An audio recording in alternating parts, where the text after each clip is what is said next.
Learn how to become a pilot. It takes years of school, training, and license to become a pilot. Early preparation will allow you to anticipate what to expect and plan out your career path ahead of time.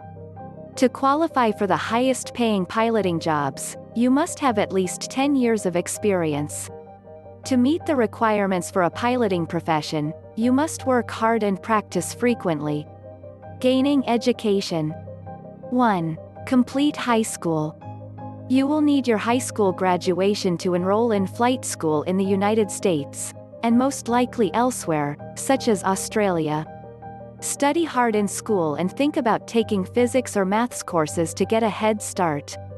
Earn a General Education Development (GED) certificate if you do not have a high school diploma. Some flight instructors teach flying lessons to kids as young as 16 years old. Inquire with local flight instructors about their policies. You might be able to get a head start on your studies. 2. Consider joining the armed forces. If you're on the fence about entering the military, it can be a terrific way to get flying instruction and hours. In the United States, flight training is provided by the Air Force, Navy, National Guard, and Coast Guard. When you return to civilian life, you'll already have a lot of flying time under your belt. You must be at least 18 years old to join the United States military. If you are 17 years old, you may join with parental permission. 3. Finish your bachelor's degree in aviation or a related field. Although it is not essential for every pilot position, most flying schools or employers prefer that an applicant have completed 4 years of college study. Aeronautics and aviation degrees are available at some colleges. If yours doesn't, consider studying engineering, mathematics, or physics. While in college, take liberal arts or humanities courses. Admissions officers at flight schools look for individuals who have a well-rounded education. 4. Enroll in flying school. If your college degree did not include aviation, you will need to take flight lessons from a Federal Aviation Administration certified instructor, FAA. The FAA recommended that pilots wait until they have enough experience to execute a cross-country flight solo before applying for licensing. Be aware that licensure needs significant experience and that rigorous training will increase your chances of passing. 5. Attend flight school. Part 61 training and Part 141 training are the two main categories of flying school. Part 61 is the most frequent type. It is adaptable, instructors may tailor it to your own needs, and you can move at your own pace. Part 141 training is more planned and moves at a faster pace, with more specific lesson plans. Getting licensed. 1. Obtain your medical certification. Passing a physical examination entails a number of steps. To begin, you must complete an online application and provide information about your demographics and medical history. Then, you'll need to see a doctor who can confirm your physical health in a variety of ways, including height, weight, vision, mental health, and so on. You will be given the option of applying for a first-class, second-class, or third-class medical examination. Future airline pilots must travel first class. Commercial pilots must complete a second class.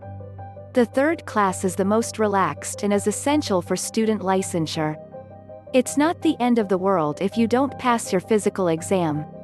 You might be able to correct it with treatment. Deaf pilots, for example, can receive aircraft certification with an exception for flights that require radio communication. Other types of disability may qualify for restricted licensure. 2. Obtain your student pilot certificate. After receiving your medical certificate, you may be eligible for a student pilot license. This will allow you to fly in less restricted conditions with your instructor while working toward full licensure. To respond to radio calls from fellow pilots, student pilots must be able to read, write, and understand English. If English is your second language, you should study it extensively before applying. 3. Increase your flying time. A pilot in training must accumulate at least 250 hours of flight time in order to obtain a license. These hours can be accumulated through flying school, military training, or practice with an FAA-certified instructor. After you get your license, you'll need more flying hours before you can apply for more pilot employment, like working at a commercial airline. After graduation, many pilots work as flight instructors to obtain more flying hours. 4. Pass the written examination. To become a licensed pilot, you must pass a written exam covering safety topics as well as a skills test. An FAA-certified teacher will oversee your written exam. Prepare by studying ahead of time and getting plenty of sleep the night before your test date. 5. Pursue additional certification. Depending on your objectives as a pilot, you may require further qualification to qualify for certain positions. The FAA certifies individuals in a variety of fields, including flight instructor certification and multi-engine plane certification. Pilots in the United States military are granted an aviator badge, which denotes specific qualifications and ranking. Finding employment. 1. Look for a range of job openings. Depending on how many fly hours you've completed, flight school grads can choose from a wide range of careers. While acquiring your hours, you can work for emergency services, air shows, firefighting or forestry organizations, or as a flight instructor. Different pilot professions will necessitate varying amounts of time and experience. If you know what type of pilot career you desire, you should be aware of the requirements and qualifications required to achieve that employment. Some pilots work as engineers for airlines. If you're interested, consider studying engineering as an undergraduate. To work with commercial airlines, you will also need to obtain a separate engineering license. 2. Consider a career in the military. The United States Air Force offers approximately 150 different flying jobs, each with its own set of enrollment requirements. To find out which occupations you're qualified for, take the Armed Services Vocational Aptitude Battery, ASVAB. If you need to find work quickly, request to be placed on the Rapid Ship list. If any recruits fail to show up, you will be called in to fill their spot. 3. Amass enough flight hours to become a commercial airline pilot. The ultimate ambition of many pilots is to work for a commercial airline. To be hired by a commercial airline, you must have 1,500 hours of fly time. However, most large airlines prefer at least 3,000 hours. The majority of airlines will also need applicants to pass a psychological and cognitive test.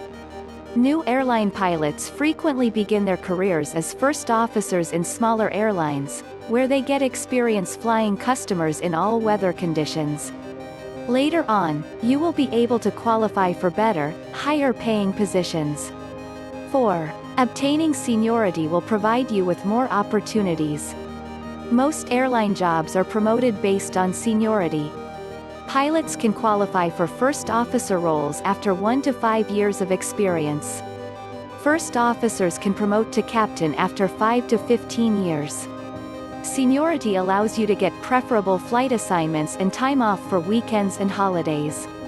Beyond captaincy, skilled pilots can move to roles such as chief pilot, director of aviation, and others, depending on where they work. Thanks for watching. Now you know how to become a pilot. Follow your dream.